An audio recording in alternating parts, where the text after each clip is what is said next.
Channel 7, Denver, and Colorado. Now from the McGraw-Hill Communications Center, this is KMGH 7 News. Anytime they report to me a fact that is now proven, that indicates that that plant is dangerous, I want it shut down.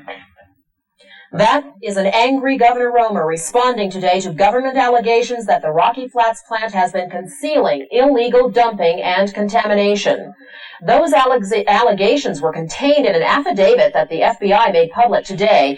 The affidavit documents what the FBI suspects were lies and criminal collusion by Rockwell International and the Department of Energy. It is the first glimpse at evidence that may lead to criminal charges for endangering the health of people in the Denver metropolitan area. Von Roche has the story.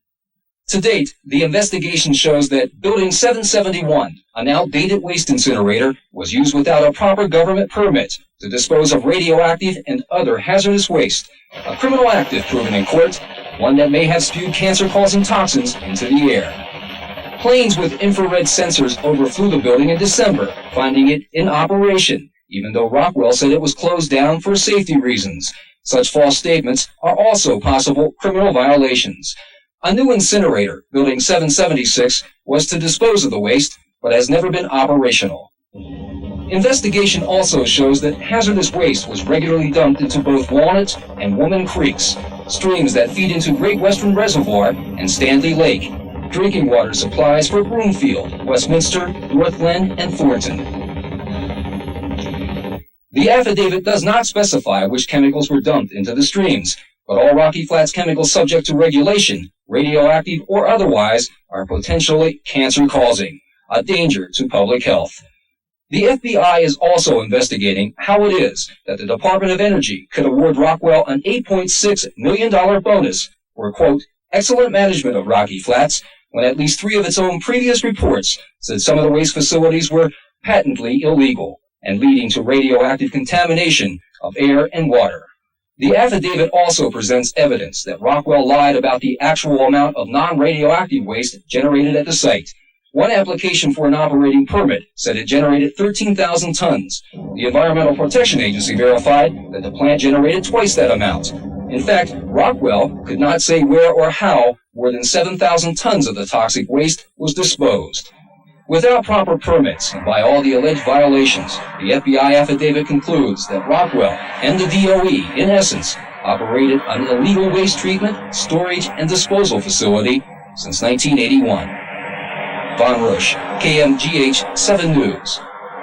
Now, if all this wasn't enough, the General Accounting Office, the investigative arm of Congress, is now looking closely at Rocky Flats. Specifically, the GOA is looking into bonuses paid to Rockwell by the government for good performance. Since 1981, Rockwell has apparently earned more than $41 million in bonuses. The GOA is also looking at bonus programs at other weapons plants. Well, for 6 years, Rocky Flats had an in-house whistleblower, an engineer who was assigned to find problems, report them, and offer solutions. James Stone no longer works at Rocky Flats. He was laid off. Dave Minshall is with Mr. Stone right now to talk about what he saw inside the plant over those years. David? The man you were about to meet is the man who blew the whistle, James Stone. Worked for the plant from 80 till 86, and you were fired. Am I correct, sir? I believe I was fired. Yes, that's right. Why?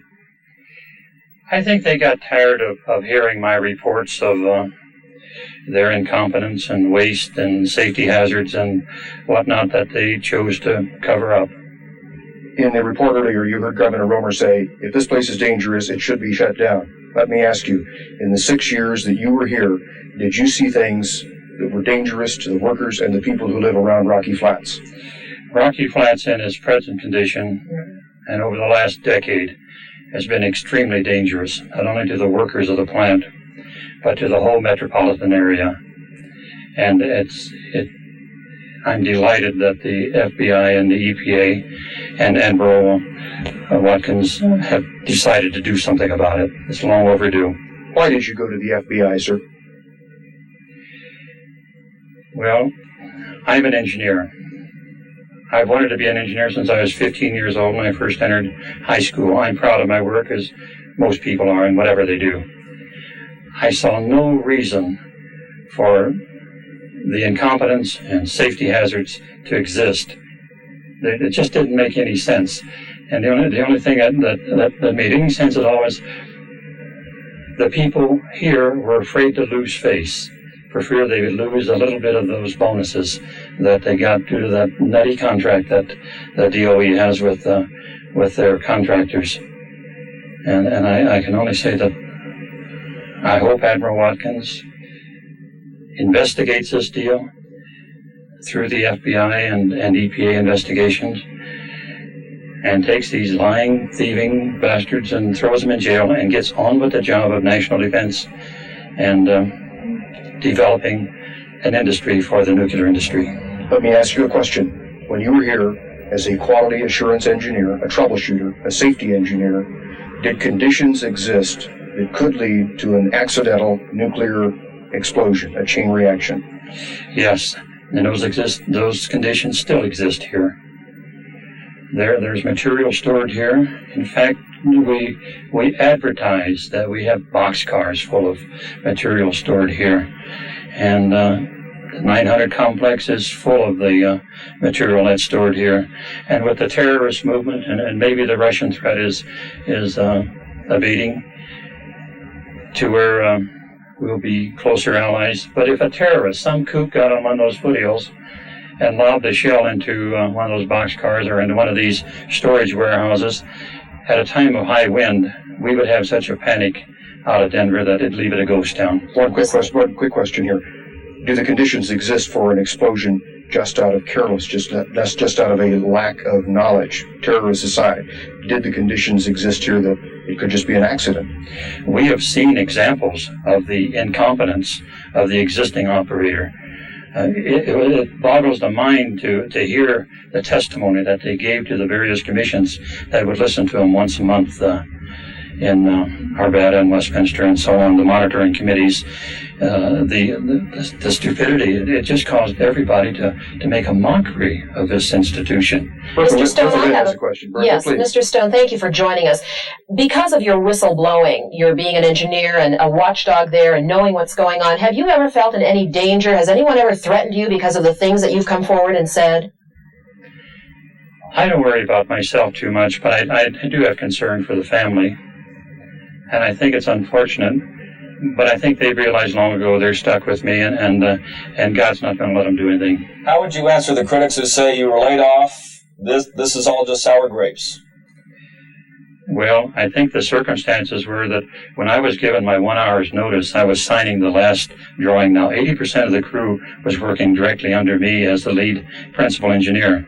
And of all of the deadwood in the engineering department, they got 1,200 engineers out there. Can you imagine 1,200 engineers and still have some of the ridiculous problems that they're faced with, and they still haven't been resolved? And here I am working my tail off overtime and everything else, and they select me to be laid off. A coincidence. No one was more surprised than me. I was so boggled, I shook the bastard's hand when I left. Let me ask you one thing. We talked about polluting the air, polluting the water, polluting the ground. Did you see those things when you were here? Yes, I did, and commented on them regularly. Mr. Stone, thank you very much. That's James Stone, the man who blew the whistle, went to the FBI about 2 years ago, and came to us to tell his story.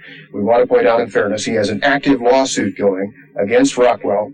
That lawsuit is now in court and has not yet come to trial. We will have a series of interviews with Mr. Stone in which he will talk about the careless handling of plutonium, the most deadly and explosive material on Earth, the careless handling of beryllium, tests that were supposed to protect workers that didn't. We'll have that over the next several days, and we'll have James Stone back again live at 6. Live at Rocky Flats, Dave Minshall, KMGH 7 News. Against Rockwell, that lawsuit is now in court and has not yet come to trial. We will have a series of interviews with Mr. Stone in which he will talk about the careless handling of plutonium, the most deadly and explosive material on Earth, the tests that were supposed to protect workers that didn't. We'll have that over the next several days, and we'll have James Stone back again live at 6. Live at Rocky Flats, Dave Minshall, KMGH 7 News. Thanks, mind-boggling. Thank you very much, David, for that and our report. thanks to Mr. Stone, a brave man who gave up his job and has since has had to move away from the state. He has, in a lot of ways, been run out of the state.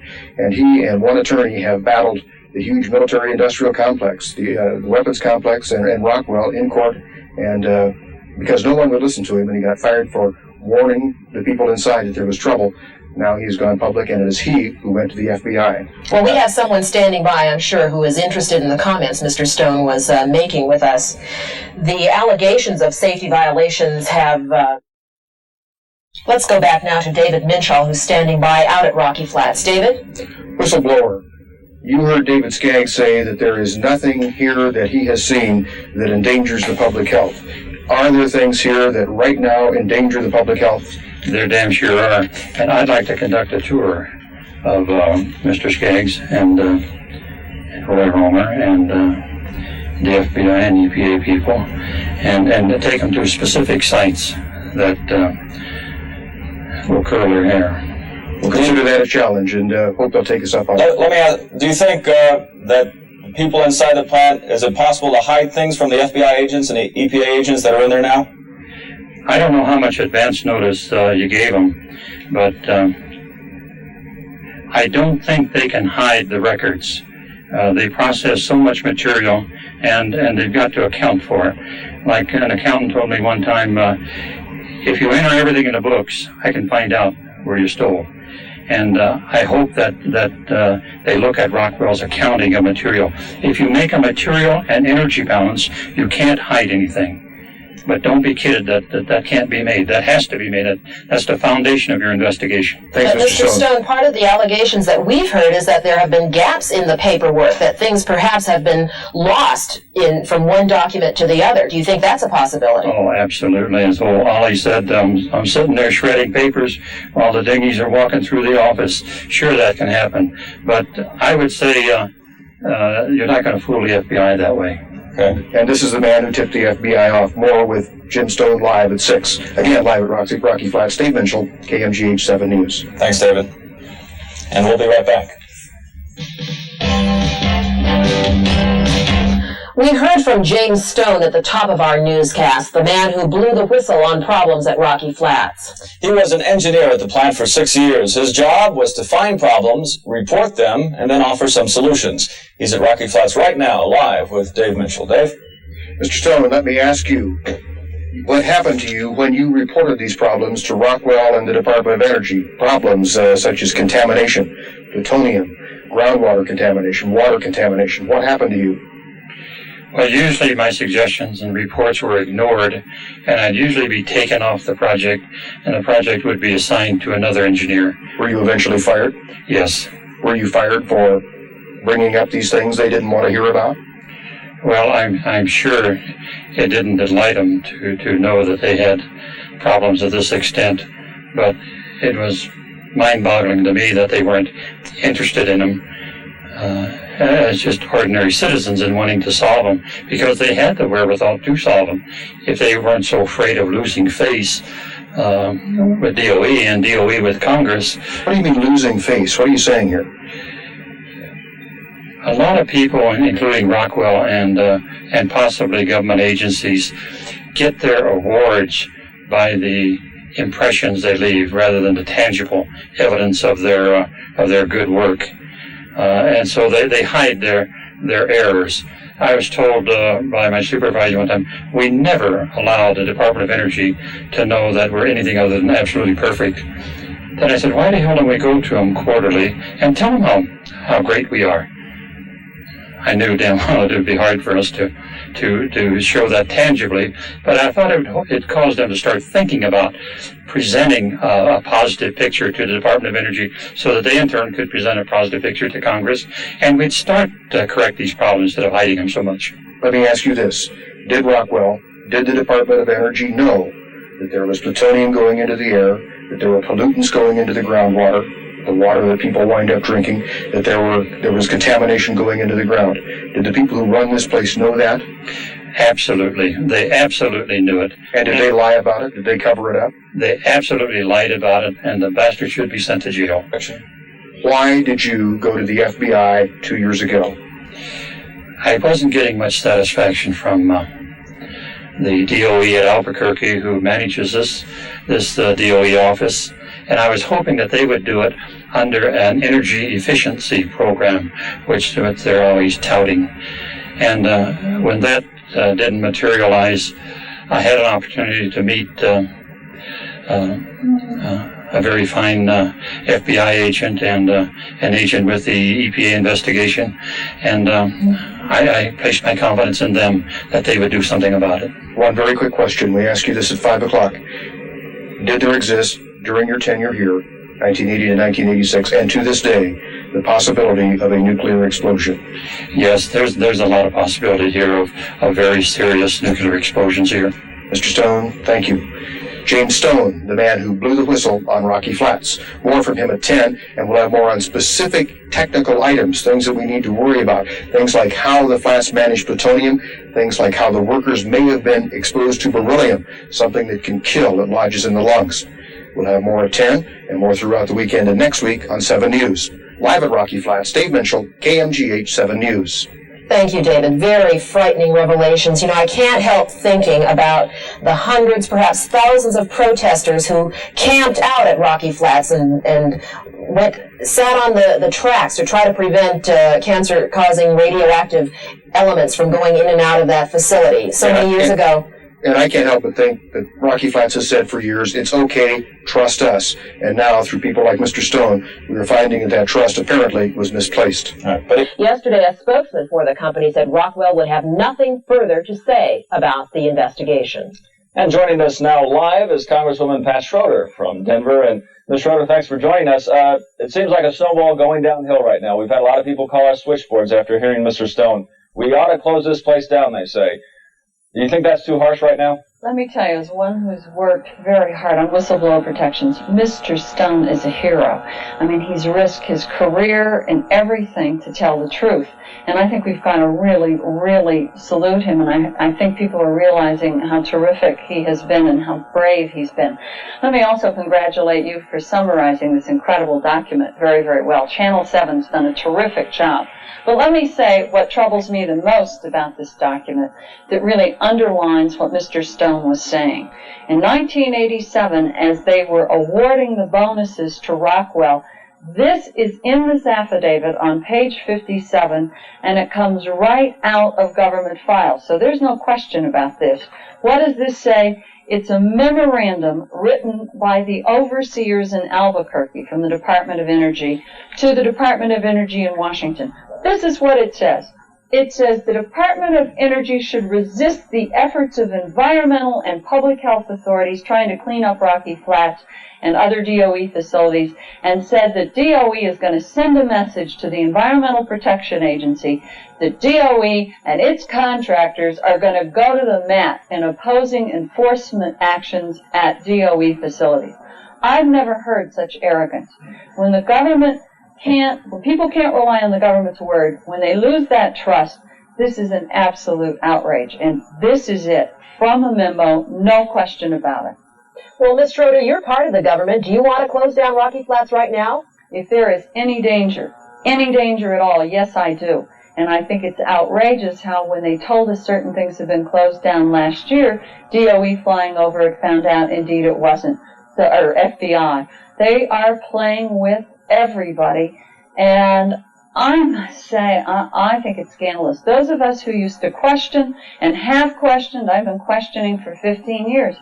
They question our patriotism. They've tried to make us look foolish. They've tried to make us look like we're part of the Flat Earth Caucus, and now we find out it's really all part of the cover-up. I can't help but think, why did this take so long? Now the FBI's in it, the EPA's in it. Why did it take so long? You said you were on it for 15 years. Absolutely, because you walk into that plant, and if you are not sophisticated like Mr. Stone, and if you don't know what's going on, you don't know exactly what to look for. And they all tell you, hey, everything's terrific. Not only that, they totally control access to the plant, so there's no way to make a surprise visit. They know when you come in, they know when you go out, and believe me, the house is clean when you go through there. And then they kind of look at you like you must have fallen on your head in the snow. You see, everything here is wonderful. Trust us. We're your friends from the federal government. Mr. Stone's on the inside. He knew what was happening. He was trained in those areas, and so he could finally direct people to what was happening. You never get at these things without the courage of a whistleblower. And believe me, it takes a lot of courage to go against your employer and the man who's helping pay your mortgage. Well, let's go back to him right now. Thank you very much, Ms. Schroeder, for joining us. Dave Minshall has Mr. Stone with him again. David? I would like to pose a question to Mr. Stone. Ms. Schroeder says if there is a danger to the health of the people of the metropolitan area, this place ought to be closed down. To your knowledge, does this place now present a health hazard to the people of the metro area? It does, but the quickest solution is to allow the honest people, the hardworking people at Rocky Flats to straighten it out. We need this industry for national defense. We need this industry for the development of the nuclear industry. And I want to take this opportunity to thank Pat for offering immunity to anybody that would provide information on this. And I hope the workers at Rocky Flats will take her up on that, because I know they have the capability to straighten this thing out, and they can straighten it out a hell of a lot quicker than we can shut down the plant and start all over with the cleanup. It can be cleaned up, it can be straightened out, but it's got to be they've got to be accountable to someone. And I think Admiral Watkins is the guy to do it. And I think if Pat puts the pressure on those people, I think it can be straightened up a hell of a lot quicker than it can be shut down. Channel 7, Denver, and Colorado. Now from the McGraw-Hill Communications Center, this is KMGH 7 News. Workers at Rocky Flats may be sacrificing their health for their jobs. 7 News has learned that hundreds of machinists at the bomb plant may have been exposed to a deadly material for as long as 20 years because air monitors simply didn't work. Investigative reporter Dave Minshall says at least one worker has died from exposure to beryllium, and another dozen are suffering from a disease apparently brought on by the material. There have been 7 sunrises over Rocky Flats since federal agents raided and occupied the place a week ago. Today, the clouds of doubt and suspicion darkened over the nuclear weapons plant. Now we've learned hundreds of Rocky Flats machinists may have been exposed to beryllium for more than 20 years, unnecessarily. If it entered the lungs, you're in bad shape because it causes problems with the air sacs in the lungs and is there forever. The workers ran lathes like this when machining beryllium, a key part of nuclear triggers. Troubleshooter Stone was told there wasn't any beryllium in the air to harm the workers in Building 444. He found different. They had 20 years of clean records, and their air samples showed no indication of airborne beryllium. But you took swipes of the walls. It was on the walls, it was on the equipment, it was on the people. Stone found air samplers were designed so they repelled the beryllium particles they were supposed to measure. The air filter monitoring system was not working properly to detect the presence of airborne beryllium in the concentrations which it was occurring. They could get by with it. Maybe 20, 30 years of dormancy before that person could be diagnosed as having berylliosis. And if he happened to be smoke along with that, blame it on smoke, blame it on drinking, blame it on the dust out here, blame it on anything, but it's not beryllium. That's not true. Court records for Rocky Flats workers who may have breathed in beryllium have been sealed at Rockwell's request. We're going to go to court to try to get them unsealed. Dave Minshall, KMGH 7 News.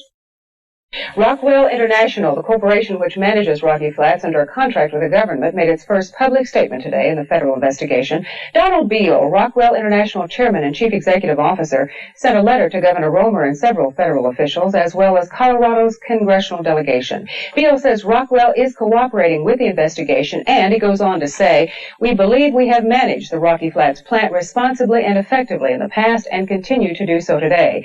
Beal adds, "I assure you that immediate and vigorous action will be taken to deal with any conduct incompatible with our stringent management principles and the laws and regulations applying to the Rocky Flats facility." And finally, our commitment to excellence throughout Rockwell International extends in every way to the welfare and safety of our Rocky Flats employees and the surrounding communities. You have my personal assurance that the interests of the people of Colorado are of utmost concern to all of us at Rockwell. Knowingly released nuclear waste at the facility into the air and water. Local residents aren't waiting before they take action. CBS News correspondent Bob McNamara reports on Rocky Flats and its increasingly rocky relationship with the public. Denver's fear of its nuclear neighbor now looms large. And on the fringes of the Rocky Flats weapons plant today, a canal was dug to divert potentially radioactive plant water runoff from contaminating nearby suburban water supplies. This is something we felt we had to do now to make our citizens feel safe. 1 week after FBI agents raided Rocky Flats, tipped to an alleged government and contractor conspiracy that the plant illegally burned and dumped nuclear waste for years, the public and political air has filled with outrage.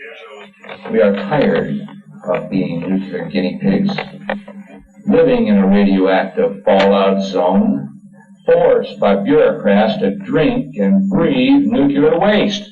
We either have to make that plant safe and have it verified that it's safe from an independent source, or it's got to be closed. Owned by the Energy Department and run by Rockwell International, Rocky Flats makes plutonium triggers for nuclear bombs.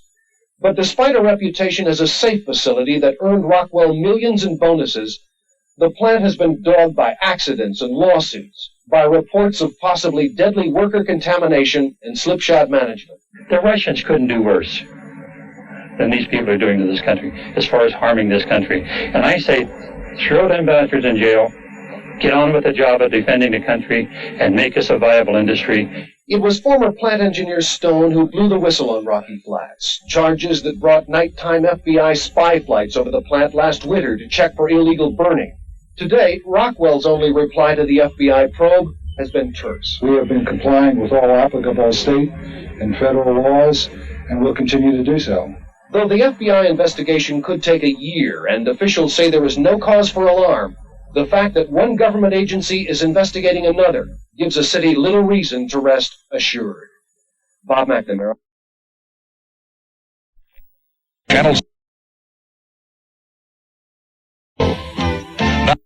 McGraw-Hill Communications Center. This is KMGH 7 News. More evidence today that an uncontrolled chain reaction, a tiny nuclear explosion, may have taken place at Rocky Flats. Investigators say the EPA found 2 radioactive materials in an old dump on the south side of the plant, 2 materials that don't exist in nature and are created only by a nuclear reaction.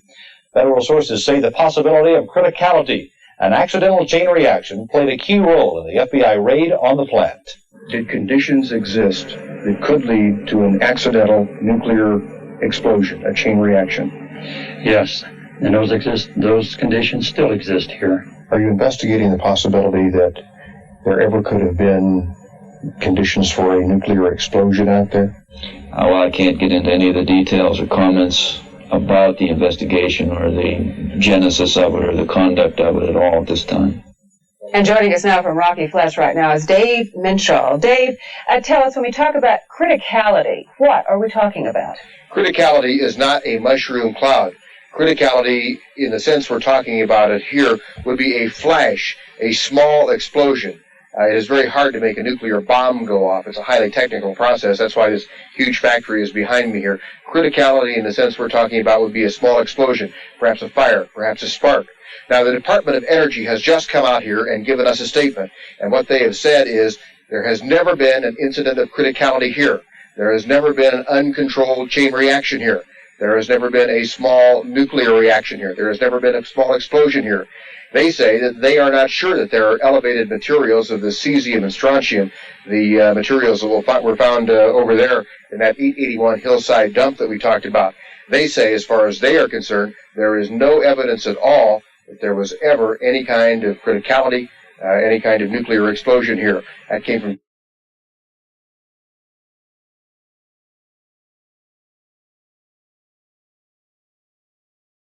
News. 7 News has obtained documents which show a plutonium buildup threatened a nuclear explosion at Rocky Flats. We've also learned that a primary safety system for handling plutonium never worked. Investigative reporter Dave Minshall is here with the details for us. Dave? Ladies, tonight we investigate 2 safety problems at Rocky Flats. Safety problems so serious there could have been nuclear explosions and contamination of the metro area with radioactive waste. You're about to ride down Main Street of Rocky Flats with the Rocky Flats Fire Department. This is Central Avenue, right through the middle of the plant. You're going east. You're in a top-secret area with tight security. Ahead, on the left, the plutonium security zone. And beyond that intersection, Building 881, one of the oldest buildings at Rocky Flats. We've learned that conditions existed in Building 881 for a period of years that could have triggered a critical mass chain reaction, a nuclear explosion. Rocky Flats documents show that over the years, air ducts in the building that sucked contaminated materials out got coated with deadly dust. Radioactive material, plutonium, everything that we've ever handled at Rocky Flats is probably in those ducts, because that was one of the original buildings, and it was primarily a laboratory building, so that gave it even a wider variety of work. Whistleblower Jim Stone saw pictures taken inside those ducts during a renovation project. He found the ducts had never been cleaned, and that they were filled with piles of hazardous materials. There was dust laying in the duct like sand dunes, riffling in the wind. That dust in Building 881 contained plutonium. According to this Rocky Flats document, plutonium at levels that could cause criticality. That means there could have been a chain reaction, a nuclear explosion. That chain reaction may have just started a fire in the ducts or blown them out. But Stone says it could have taken out the whole building, even damaged or destroyed other parts of the plant. In any case, Stone says, radioactive waste would have been released and would have drifted with the wind across the metro area. We've also learned there were major flaws in the glove boxes where plutonium was handled at Rocky Flats. When the building superintendent wanted to show me this, he said, "I'm going to turn out the lights, Jim, and leave the lights on in the glove boxes." I saw gaps a quarter-inch wide, and they were not sealed at all. And these are the glove boxes that contain material that is so hazardous that you have to work through gloves indirectly touching this equipment. The glove boxes were protected by a vacuum system, designed so air would have leaked in through the cracks, not plutonium out. And if the vacuum system failed, a safety valve kicked in a backup system. That box is under a vacuum, and if it ever even gets close to atmospheric pressure, this valve's supposed to open up and suck everything out of that box. But troubleshooter Stone learned the glove box safety valves didn't work. He found that one was never hooked up. Another was capped. And then as I investigated other valves, and I would simulate a failure, and they were supposed to open up, even though they were connected to piping, they didn't open up. And how many of these got? And what's the procedure here? When we get these valves from the vendor, don't we test them before we install them? No, we don't do that. Did the safety valves work at all? No, they didn't. They didn't work at all. For 12 years, they didn't work at all. Our front line of defense. The safety valves were repaired, or Building 881 had been cleaned. Rocky Flats won't comment on that or on anything else. Whistleblower Stone claims there were numerous times conditions existed for a critical mass reaction, an explosion. Tomorrow we're going to ask for records under the Federal Freedom of Information Act that will show how often we have been put in nuclear peril from Rocky Flats. Good evening. Thanks for joining us. And this evening, this time the former Rocky Flats engineer is talking to a special group of scientists investigating whether a nuclear accident ever happened there or could happen at the plant. Tonight we get an exclusive look at Stone's latest testimony from Dave Minshall, who's standing by with a report on what these investigators are trying to uncover. Dave? It's called the Criticality Safety Assessment Team, a real mouthful. The 12 members of the team have been cruising Rocky Flats streets for the past week. They're going to continue to look into every nook and cranny of this nuclear weapons plant for the next week.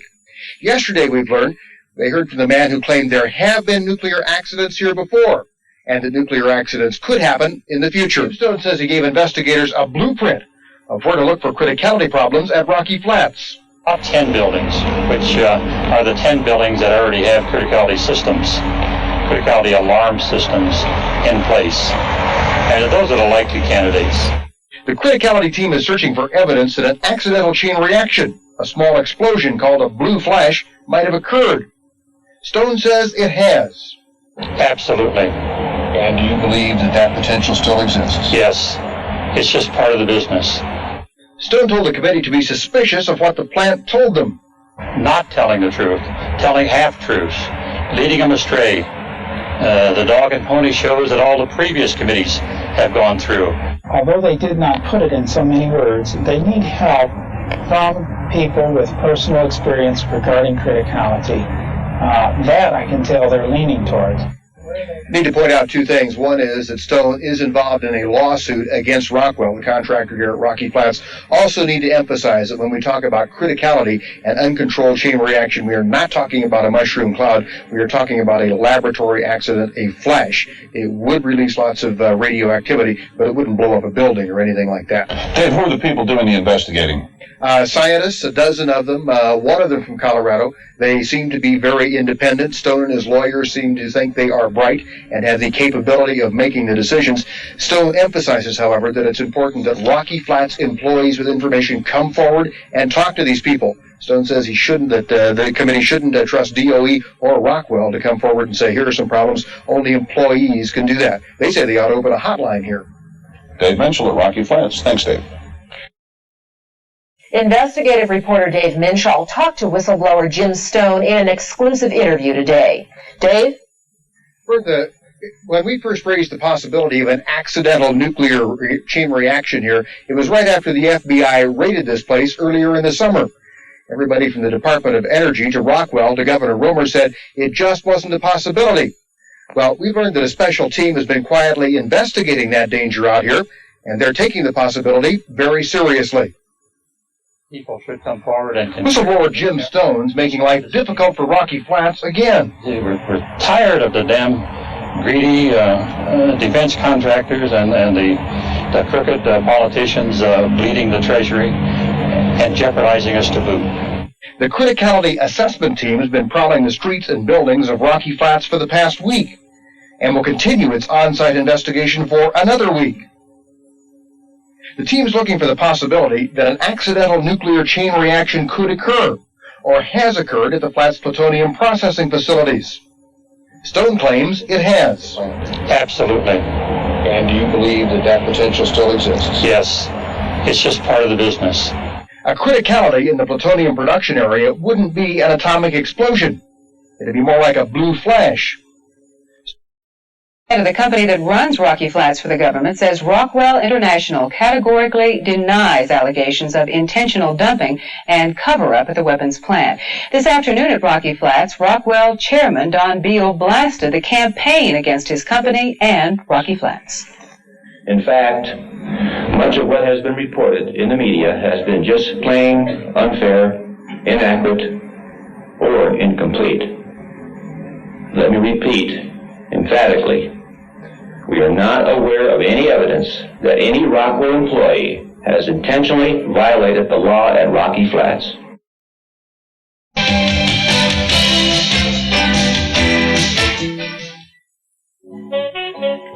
But whistleblower Jim Stone says he won't be silenced about what he considers safety and pollution problems at the nuclear weapons plant. Investigative reporter Dave Minshall has more on the man who says he's just begun to talk. Dave?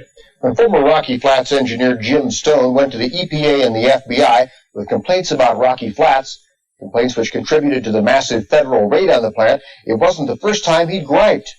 He'd griped internally and got fired. A lawsuit followed. And that's what Stone's latest controversy is all about. And I say, throw them bastards in jail, get on with the job of defending the country, and make us a viable industry.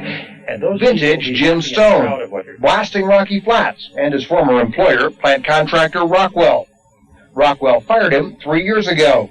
They called a layoff, but it was a firing. There was no question in my mind. They fire you for trying to point out safety problems here, health problems here? I think they just got tired of listening to my weekly reports on various problems. And at an August pretrial hearing into Stone's lawsuit against Rockwell, where Stone claims he was fired illegally, Judge Kenneth Barnhill warned Stone he thought his comments to the media should be limited to no comment. Not told that you can't do it, but told that there will be certain things that will happen to you if you do exercise your rights, and then you begin to think twice about exercising them. Judge Barnhill said he was worried Stone's statements would make it difficult for Rockwell to get a fair trial. But Stone's lawyer says Stone won't shut up. It's a matter of conscience and patriotism for Mr. Stone. Mr. Stone wants a safe and effective nuclear industry. His position is not shut down the plants no matter what. His position is to make them work right and safely. Stone and his attorneys say while there has been a tremendous amount of publicity about Rocky Flats, which might make it tough for Rockwell to get an impartial jury trial, Stone didn't have anything to do with a lot of that negative coverage. And of course what he's referring to there is the raid by the FBI and the EPA. Stone spoke after that, not before that. His point is that while he has made comments, certainly comments which have had an impact, most of the negative publicity has come from the feds, not from him. Well, would you characterize Mr. Stone as a publicity hound? Did he come to us seeking a podium? No, we got a hold of Jim Stone. We figured out shortly after the raid that he was a whistleblower. We went to him and asked him to talk. This has gone on the offensive today as far as pollution is concerned. Earlier in the summer, you'll remember in June, the FBI and the EPA raided this place, investigating charges of intentional pollution, contamination, even running a radioactive incinerator at night. Rocky Flats says there's no evidence of that. Today they wrote the White House, senators, congressmen, and the Department of Energy saying that. That letter came from Rockwell corporate headquarters. The letter sent by Rockwell today says, the government must now do its part, setting the record straight and disclosing all the facts. The letter goes on, if the government has information of community health or safety risks, it has the duty to make that information available, so any problems can be corrected. Finally, the letter addresses the incinerator, which the FBI says was run illegally in December. The letter says that incinerator was not secretly operated in December of 1988. A Rockwell International spokesman just told me here at Rocky Flats that the purpose of that letter is simply to set the record straight. They say their internal investigation shows that nothing illegal was done here, nothing that would harm public health. They say that the reason they want this information from the government is that if there is a problem, the public needs to protect it. They want to know what that problem is. Contractor said that unless it got assurances that it would not be held responsible for pollution at the plant, it would stop operations. Dave Minshall is live now at Rocky Flats. Dave, did Rockwell get those assurances it wanted? No, there have been meetings in Washington all day today between Rockwell, the Department of Energy, and the EPA. Those assurances have not been forthcoming. They certainly aren't going to be over the weekend, and in fact, now it appears there is no deadline for those assurances to come through. As Mark Twain said, apparently the rumors of the death of Rocky Flats are greatly exaggerated. However, Rockwell is continuing what amounts to a high-stakes game of PR and legal poker. For the first time since federal agents swarmed over the Rocky Flats plant early in June, Rockwell is trying to take the legal and public relations offensive. It started last Thursday, as Rockwell brass assured workers that all was well and safe at the plant, blasting the FBI and the U.S. Attorney and the media for not playing fair. We know that it's been very hard on you, your families, and the company to have to go through the campaign that has been waged against us. In fact, much of what has been reported in the media has been just plain unfair, inaccurate, or incomplete. A few days later, another Rockwell offensive in the Rocky Flats PR war. Full-page ads in both Denver papers, asking for the facts about Rocky Flats. Rockwell again assuring no safety or pollution laws were broken, signed by the same executives who appeared at the Flats earlier. Then a legal broadside, aimed directly at the FBI and EPA agents that occupied the plants for weeks, grabbing evidence, and U.S. Attorney Mike Norton, who's directing the Rocky Flats investigation. Rockwell wrote Norton a letter, insisting that a Rockwell investigation had found no Rockwell violations at Rocky Flats, urging Norton to release any information the U.S. Attorney might have that would impact public health and safety. A similar letter went to Governor Romer, who in turn said Norton should release information. One thing we will not do is knowingly place you as individuals, or this corporation, or its officers, or its board, in a position of criminal liability. One source familiar with the criminal investigation calls Rockwell's moves a well-designed ploy to get the government to tip its legal hand. Another source familiar with the case says Rockwell is trying to line up support like the Chamber of Commerce, dangling the specter of economic disaster if the plant closes.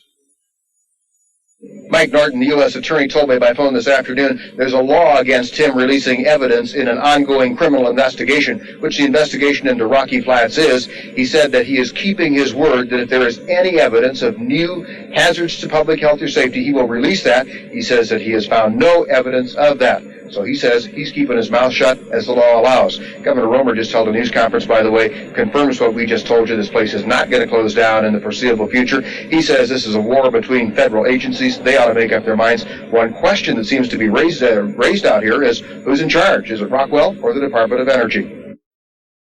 Way on pollution laws. Dave Minshall is live at the plant right now with the latest. Dave. If they didn't get their way on pollution laws, that did not happen.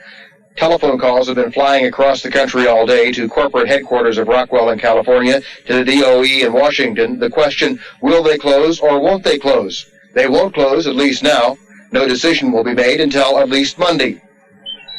Rocky Flats is open, producing plutonium and operating as usual tonight. Reports that Rockwell would stop production tonight over a pollution rule argument turned out to be untrue. What we have here is the ultimate political hot potato. Rockwell runs this plant, makes a lot of money running it for the government, but some of the things that have happened here could get Rockwell in criminal and civil trouble. What Rockwell is trying to do right now is get itself out of that trouble before it gets in any deeper. Dave, what originally triggered Rockwell to make that threat? I think a couple of things. First of all, they are trying to force the U.S. Attorney to show his hand. There's a grand jury investigation going on, a very serious grand jury investigation about criminal environmental acts out here. If Rockwell can go on the offensive and get a little more information from the government about what cards the prosecutors are holding, that would help Rockwell. And a good Rockwell defense would be, well, we obeyed the pollution laws, but we obeyed these pollution laws over here. You say we should have obeyed these pollution laws over here. There are conflicts. If Rockwell could say, we thought we were doing the right thing, we were obeying these laws, that would be a pretty good defense. In other news, a Rocky Flats whistleblower testifies Rockwell International fired him after he told the government the company was wasting millions of dollars. Dave Minshall reports on the first day of whistleblower Jim Stone's suit against defense contractor Rockwell. Jim Stone, the balding man walking with his attorney, is suing Rockwell, not for vindication over his charges that the plant is a nuclear nightmare, but over claims Rockwell fired him for pointing out waste and safety problems at the atomic weapons plant. In opening arguments the first day of the trial in Jefferson County, Stone attorney Hartley Alley argued that Rockwell fired Stone because he was too vocal and became a thorn in Rockwell's side. Ray Turner, representing Rockwell, claimed Stone was cut in a massive layoff that claimed 500 people, and that while Stone's engineering skills were fine, his people skills were terrible. On the witness stand, Stone recounted telling Department of Energy engineers a Rockwell cooling water plant that cost millions was a waste of money. Stone claimed Rockwell told him never to criticize the company in front of the Department of Energy. Stone testified his Rockwell bosses told him the company's paycheck depended on performance, and his gripes to the Department of Energy would hurt that check. The four-woman, two-man jury listened, as Stone said that after he complained about waste, his performance rating dropped from excellent to just satisfactory. Recent independent investigations show Stone was right about some of his complaints, including charges that air ducts in the flats are filled with pounds of plutonium dust. I just set him up for being fired. On the witness stand today in Jefferson County, Stone told jurors his supervisors began building a paper case against him after he complained about ventilation systems that didn't work in a critical area where toxic beryllium dust is generated. Stone says air monitors and air vents were not handled. Triggered the FBI raid on Rocky Flats took the witness stand today to claim defense contractor Rockwell tried to goad him into doing something he could be fired for after he complained about safety and waste at the nuclear weapons plant. Former Rockwell engineer Jim Stone, testifying in his wrongful firing lawsuit against Rockwell, told the jury that after he complained to the Department of Energy, Rockwell began to play bureaucratic games with him. Stone said to harass him, Rockwell moved his office 3 times in 2 months, finally putting his desk at Barnhill ruled that under the terms of his contract, Rockwell legally fired Stone. The jury had heard a week of Stone's testimony when the judge ruled today. The judge simply ruled that there was nothing in the contract to prevent Rockwell from retaliating. I think I'd exposed enough problems that they were tired of hearing about them. This is round 1, and be it round 5, round 6, round 7, whatever round it is, we will be victorious. I'm determined. I'm not angry. I know God will move in his own way, but I'm determined to get that place cleaned up. Stone sued after he was fired by Rockwell 3 years ago. Last summer, he tipped the FBI to problems at the bomb factory, which helped trigger the ongoing federal investigation.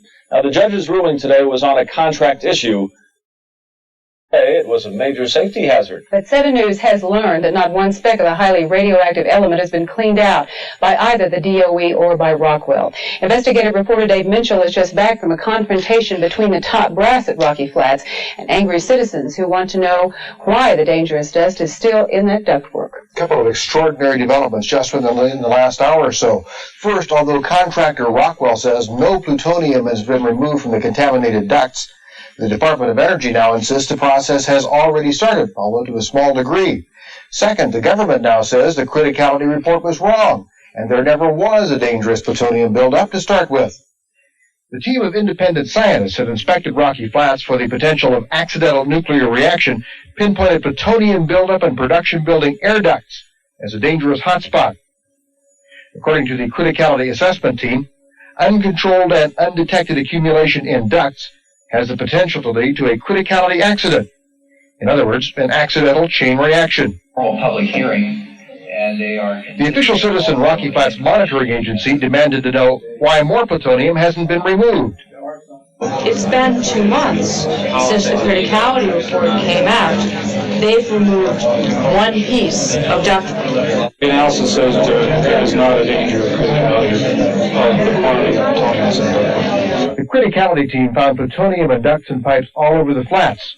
Worst in the ducts of Building 771, the plutonium recovery building. Safety inspectors found more than 11 pounds of plutonium there.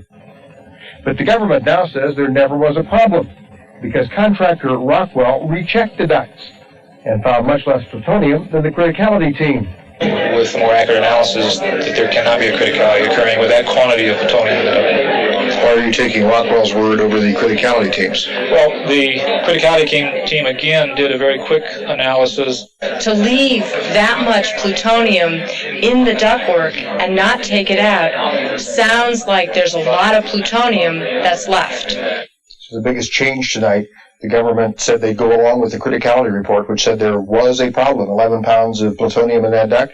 The government now says its contractor has looked, and there is like 100 times less in the most contaminated section than the criticality people thought. I think this is going to raise a controversy. Now we have the contractor's word being taken over the word of the independent scientists. We're up in the air again. Who's right? Heightened procedures does not have a handle on the safety problems at the plant, and the time is running out. Congressman Skaggs says there are reports of too many uncorrected safety problems at Rocky Flats. Problems that could lead to tragedy if the plant keeps pumping out plutonium. The report, known as the criticality report, also described some 8 close calls at the plant in which a criticality could perhaps have occurred. Skaggs says the shutdown at the plants would be temporary, so problems would be fixed, safety tightened, and outside inspectors appointed. David Skaggs joins us now live from his office. Congressman Skaggs, I'm wondering, first of all, what was it that pushed you over the brink on this? What forced you to speak out this strongly? Well, the criticality report that I released, or about which I spoke earlier in the day, pushed me to ask a different question about the plant, which is not can any of us on the outside show that it's not safe, but can the Department of Energy affirmatively show that it is? And they are not able to do that at this point, and I think until they are, they should suspend plutonium operations. I think they can achieve that objective, but it's going to take some time to get that done. Just said it wasn't there. but now its discovery is causing a furor in Washington. Colorado congressional representatives are demanding that Rocky Flats stay shut down. We're going to go live via 7-Uplink now to Dave Minshall, who's been in Washington tracking down the latest plutonium revelations. Dave? Bertha, I just came from Representative David Skaggs' office here at the Capitol. He has just fired off this very angry letter to Admiral Watkins, the Secretary of Energy, and to the 2 congressional groups that oversee safety at Rocky Flats. He is demanding to know how 62 pounds of explosive, deadly, cancer-causing plutonium could be in ducts when officials insisted it couldn't be there. He is demanding the flats stay closed down until an investigation can be completed. This is the latest credibility crisis for Rocky Flats. The 62 pounds of plutonium is lodged in the pipes and ducts of Building 771 in the top-secret plutonium security zone at Rocky Flats.